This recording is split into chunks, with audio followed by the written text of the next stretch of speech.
ভাঙড়ে পরপর বাইকে আগুন ধরিয়ে দেওয়া হয়। কলকাতা পুলিশকে আক্রান্ত হতে হলো। সেখানে একেবারে কলকাতা পুলিশের 5টা বাইকে যেভাবে আগুন ধরিয়ে দেওয়া হয়েছে, প্রিজন ভ্যানে ভাঙচুর চালানো হয়েছে, রাস্তায় উল্টে পড়ে রয়েছে প্রিজন ভ্যান, সেই ছবি আমরা দেখেছি। আমাদের ওদিকে সমীরণ পালও রয়েছে, সমীরণের কাছে যাব, ওদিকে অনির্বাণও রয়েছে, অনির্বাণের কাছে যাব। তার আগে একেবারে নিউজ রুম থেকে আমাদের প্রতিনিধি অতনু হালদার এই মুহূর্তে আমাদের সঙ্গে রয়েছেন।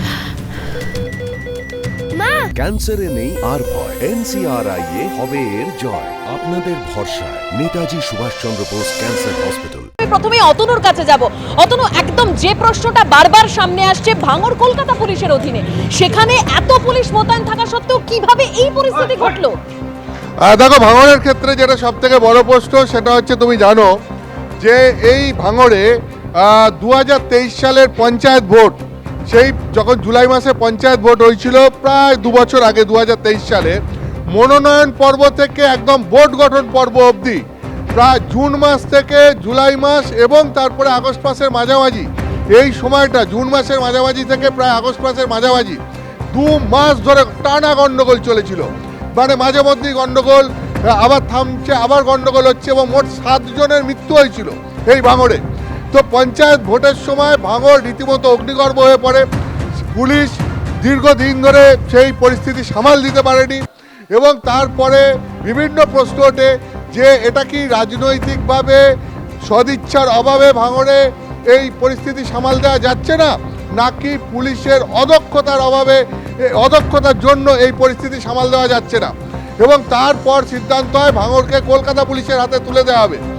2024 সালের জানুয়ারি মাসে ভাঙড়কে কলকাতা পুলিশের হাতে তুলে দেওয়া হয়, এবং তারপর থেকে পুরো ভাঙড় এলাকাটাকে ধরে একটা ডিভিশন তৈরি করে সেই এলাকার দায়িত্ব কলকাতা পুলিশ হাতে তুলে নেয়।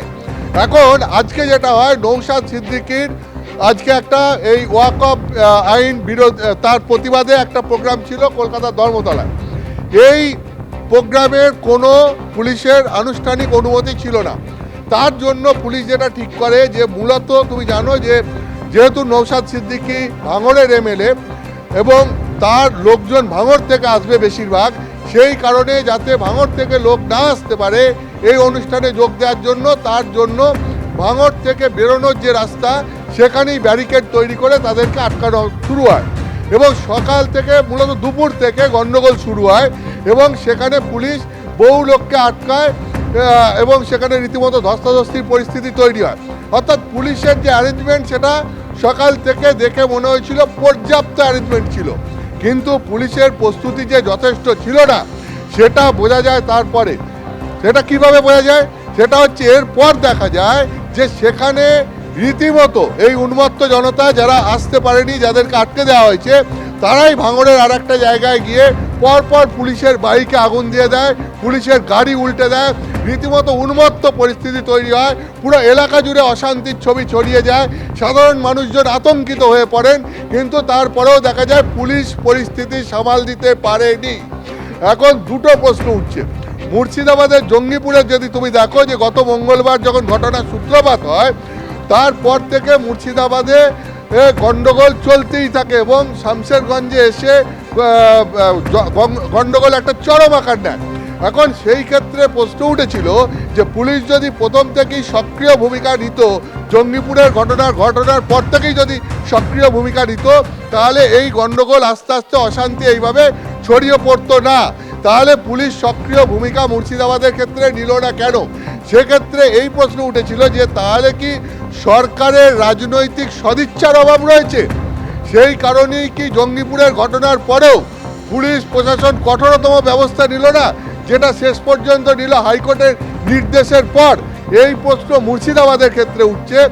ভাঙড়ের ক্ষেত্রে আর একটা অন্য প্রশ্ন উঠছে, সেটা হচ্ছে যে কলকাতা পুলিশের হাতে তুলে দেওয়ার পরেও, আজকে সকাল থেকে পরিস্থিতি আঁচ করতে পারার পরেও ভাঙড়ে কেন পুলিশ পরিস্থিতি সামাল দিতে পারলো না?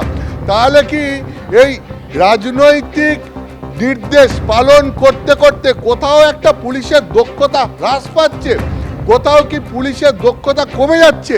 সেই কারণে এই পুলিশের অদক্ষতার কারণেই কি আজকে পুলিশ এই পরিস্থিতি সামাল দিতে পারলো না? ভাঙড়ের ক্ষেত্রে এই প্রশ্ন উঠছে।